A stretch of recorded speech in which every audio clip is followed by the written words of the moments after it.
말씀입니다. 구약성경 5페이지 창세기 3장 14절에서 19절 한 절씩 교독하겠습니다. 여호와 하나님이 뱀에게 이르시되 내가 이렇게 하였으니 내가 모든 가축과 들의 모든 짐승보다 더욱 저주를 받아 배로 다니고 살아있는 동안 흙을 먹을지니라. 내가 너로 여자와 원수가 되게 하고 내 후손도 여자의 후손과 원수가 되게 하리니 여자의 후손은 내 머리를 상하게 할 것이요 너는 그의 발꿈치를 상하게 할 것이니라 하시고, 또 여자에게 이르시되 내가 내게 임신하는 고통을 크게 더하리니 내가 수고하고 자식을 낳을 것이며 너는 남편을 원하고 남편은 너를 다스릴 것이니라 하시고, 아담에게 이르시되 내가 내 아내의 말을 듣고 내가 내게 먹지 말라 한 나무의 열매를 먹었은즉 땅은 너로 말미암아 저주를 받고 너는 내 평생에 수고하여야 그 소산을 먹으리라. 땅이 내게 가시덤불과 엉겅퀴를 낼 것이라. 내가 먹을 것은 밭의 채소인즉 내가 흙으로 돌아갈 때까지 얼굴에 땀을 흘려야 먹을 것을 먹으리니 내가 그것을 취함을 입었음이라. 너는 흙이니 흙으로 돌아갈 것이니라 하시니라. 아멘. 할렐루야. 하나님께서 이 새벽에도 우리에게 깨닫는 지혜를 또한 응답의 은혜를 주심으로 말씀 붙들고 살아가는 인생 되게 하시는 줄 믿습니다. 오늘 주시는 본문을 통해서 심판 속에 담긴 구속의 은혜라는 제목으로 함께 은혜 나누겠습니다. 우린 살아가면서 많은 불편한 관계들이 생깁니다. 그것이 회복이 안 되고 풀릴 기미가 없고 끝까지 내 안에서 용서가 되지 않으면 원수가 되는 것이죠. 그런데 이 원수는 단지 우리의 삶 속에서만이 아니라 우리의 집단과 집단, 나라와 나라가 서로가 원수가 되기도 합니다. 국제적인 분쟁, 그 전쟁이 그러합니다. 전쟁의 한복판에서 원수는 적이지요. 적은 그 원수는 단순히 내가 참는다고 그 관계가 그냥 풀어지는 것이 아니라 내가 그 적을 향하여서 먼저 공격하지 않으면 내가 죽게 되는 상황 속에서 정말 첨예하고 그 치열한 한복판에서 날카롭게 움직이는, 정말 먼저 공격을 하지 않으면 내가 당할 수밖에 없는 그러한 대적의 관계.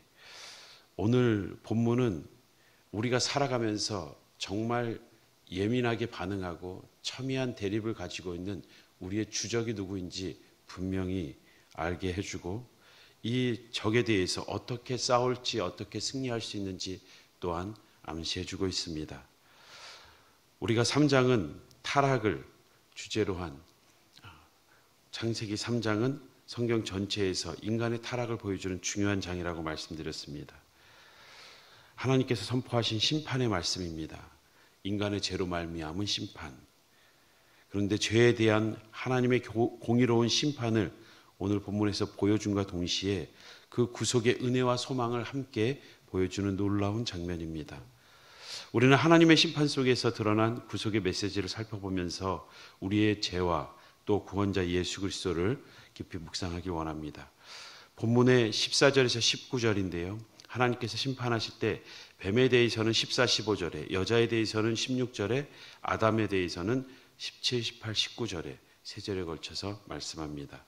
먼저 14, 15절을 보면 뱀에 대한 심판입니다. 세 가지로 나뉘지요. 배로 다니고 살아가는 배로 다닐 것, 그 다음에 14절 흙을 먹으며 살 것, 그리고 15절을 보면 여자의 후손과 원수가 되는 것. 이 세 가지가 뱀에게 심판이 됩니다. 배로 다닌다, 기어다니며 그 바닥에서 그 천한, 비천한 삶을 살게 될 것을 흙을 먹으며, 우리가 흙이 입에 들어가면 어떻습니까? 고통스럽지요. 그 고통스러운 삶을 살게 될 것인데 결국 여자의 후손과 원수가 되어서 그 원수의 관계 속에서 너는 여자의 후손을 발꿈치는 상하게 할 수 있을지 모르지만 여자의 후손은 너의 머리를 상하게 할 것이다. 머리를 상하게 할 것이라는 이 말씀, 이것은 그가 여자의 후손에 의해서 끝장날 것임을 말씀합니다. 로마서 16장 20절은 이 원시복음이라고 하는 예수 그리스도를 상징하는 예표하는 여자의 후손이 어떻게 이 사단을 물리치시는지 로마서 16장 20절 이렇게 말씀합니다. 평강이 하나님이 속히 사단을 너희 발 아래서 상하게 하리라. 이 사단으로서 등장한 뱀, 그 뱀은 계시록에도 그 사단의 권세로서 뱀으로 용으로 표현되고 있습니다. 이 사단이 짓밟히게 될 것을 창세기에서부터 계시록의 예언을 말씀하고 계시고 예수님을 그들이 모독하고 조롱하고 또한 고문하며 십자가에 못 박는 그 사건, 사단은 이것으로 끝날 줄 알았을지 모르지만 그것은 발꿈치를 상하게 하는 것이요 오히려 그 죽음으로 인하여서 부활하심과 함께 예수 그리스도의 승리가 있음을, 오히려 사단이 십자가에서 자신들이 승리한 줄 착각하고 있을 그때에 오히려 구속의 역사는 오히려 십자가에서 승리를 선포하고 있습니다. 예수님께서 사단을 이기실 것을 예표하고 있는 장면이 이 15절에 나와 있고 이 창세기 3장 15절을 그래서 우리가 그토록 중요하게 여기는 예수 그리스도께서 우리를 구원하실 것을 예표하고 있는 원시복음이라고 표현하고 있습니다. 이어지는 16절에 여인에게 내리는 심판 속에서는 여인은 해산의 고통을 겪게 되고 남편과의 관계에서도 긴장이 있음을, 스스로는 남편을 원하지만 그 남편에게 오히려 그가 원하는 것으로 인하여서 누리는 복이 아니라 오히려 남편의 지배를 받는 남자로부터 그 긴장관계가 지속되는 그러한 고통이 있을 거라고 말합니다. 이는 죄로 인한 인간관계와 삶의 고통이 들어왔음을 보여주고 있습니다. 구속 역사는 고통 속에서도 하나님의 은혜가 있음을 보여주고 있습니다. 예수님은 고난을 통해 구속을 이루셨고 우리에게서도 고난이 있지만 이 고난이 고난으로 끝이 아니라 고통으로 저주로 끝나는 것이 아니라 소망이 있음을 보여줍니다. 히브리서 2장 9절에서 10절입니다. 오직 우리가 천사들보다 잠시 동안 못하게 하심을 입은 자 곧 죽음의 고난 받으심으로 말미암아 영광과 존귀로 관을 쓰신 예수를 보니 이를 행하심은 하나님의 은혜로 말미암아 모든 사람을 위하여 죽음을 맛보려 하심이라. 10절에 그러므로 만물이 그를 위하여 또한 그로 말미암은 이가 많은 아들들을 이끌어 영광에 들어가게 하시는 일에 그들의 구원의 창시자를 고난을 통하여 온전하게 하심이 합당하도다.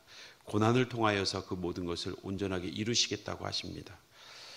우리의 고난, 죄로 인해 받는 고난이고 저주이지만 이 고난을 주님께서 지심으로써 결국에는 우리에게 소망이 됨을, 우리에게 구원이 있음을 말씀하시는 것처럼 여전히 우리의 삶에 회복되지 않은 고난의 문제가 있다 할지라도 이 고난이 고난으로 끝나는 것이 아닌 회복으로 마무리됨을 우리가 소망할 때에 오늘도 예수 그리스도 안에서 우리가 회복의 은혜를 바라보며 소망 가운데 살아가야 될 줄 믿습니다.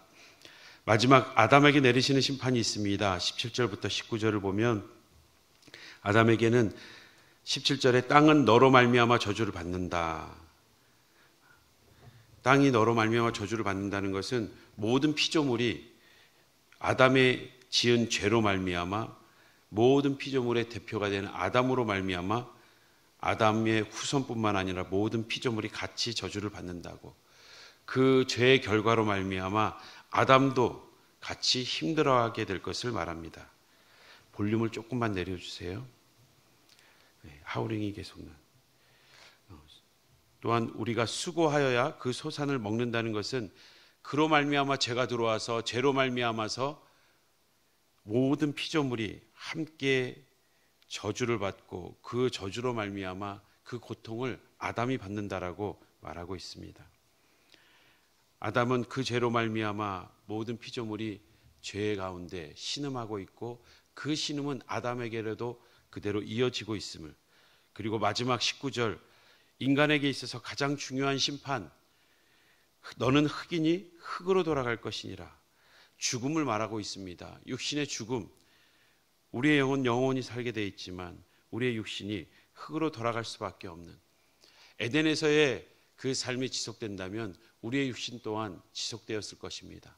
하지만 죄로 말미암아 우리의 육신이 흙으로 돌아가고, 그 흙으로 돌아가는 저주 속에서 그것으로 끝나지 않고 여자의 후손 예수 그리스도로 말미암아 그 원수를 짓밟으며 우리의 죽음의 문제를 해결해 주십니다. 예수님은 저주의 땅에서 십자가를 통해 우리에게 영원한 안식을 주셨습니다. 예수님은 십자가 이후에 부활을 통해서 죽음에서 승리를 보장하며 우리에게 새 생명을 약속하셨습니다. 갈라디아서 3장 13절은 이렇게 말합니다. 그리스도께서 우리를 위하여 저주를 받은 바 되사 율법의 저주에서 우리를 속량하셨으니 기록된 바 나무에 달린 자마다 저주 아래 있는 자라 하였습니다. 그 예수 그리스도가 우리의 저주를 대신 받으시고, 요한복음 11장 25절 우리 함께 읽겠습니다. 시작. 예수께서 이르시되 나는 부활이요 생명이니 나를 믿는 자는 죽어도 살겠고. 아멘. 우리는 육신적으로 죽을 수밖에 없지만, 흙으로 돌아가지만 다시 내가 너희를 살릴 것이다, 너희의 몸을 새롭게 할 것이다 라고 약속하셨습니다. 사랑하는 성도 여러분, 우리는 우리의 죄의 심각성을 기억해야 합니다. 우리는 아담의 범죄로 모든 피조물이 저주를 받았고 땅이 심판을 받았고, 또한 그로 말미암아 우리의 삶 또한 고통 가운데 신음하게 되었습니다. 이 죄의 심각성을 깨닫는다면 하나님의 이 공의로운 심판 앞에 우리가 살 길은 없습니다. 살 길은 오직 여자의 후손 예수 그리스도가 우리의 모든 저주를 대신 지는 일, 그 일밖에는 없습니다. 오늘 창세기 3장 15절은 반드시 기억해야 합니다. 중요한 메시지요. 창세기에서 가장 중요한 말씀입니다. 반드시 암송을 하십시오. 여자의 후손과 원수가 되는 이 사단을, 그 사단을 예수 그리스도께서 여자의 후손으로 오셔서 그 머리를 상하게 하신다는 그 약속의 말씀에 근거하여서 오늘 우리가 그 구원의 은혜를 바라보고 또한 누리고 있는 것입니다. 심판 속에서도 하나님의 구원의 계획이 드러난 놀라운 말씀입니다. 우리는 죄의 심각성을 깨닫고 구속의 약속을 신뢰하고 예수 그리스도 안에서 주어진 새로운 삶을 순종으로 살아가게 되길 주님의 이름으로 축복합니다. 심판의 저주를 회복의 은혜로 바꾸시는 구원의 소망을 붙들고 고난과 역경 속에서도 믿음으로 살아가길 주님의 이름으로 축원합니다. 함께 기도하겠습니다. 주님, 저희의 죄를 용서하여 주시옵소서. 심판받아 마땅한 우리를 구원해 주신 은혜를 기억하며 또한 회개합니다. 죄로 인해 고통받는 세상 속에서 구원의 소망을 잊지 않게 하시고 주님께 순종하며 살아가는 복된 삶 되게 하옵소서. 심판 가운데에서도 구원의 약속을 주시고 예수 그리스도 안에서 승리하게 하시는 주님 감사합니다. 우리가 날마다 약속의 말씀을 붙들고 승리를 경험하는 주의 백성 되게 하옵소서. 우리에게 영원한 생명 주신 예수님의 이름으로 기도합니다. 아멘.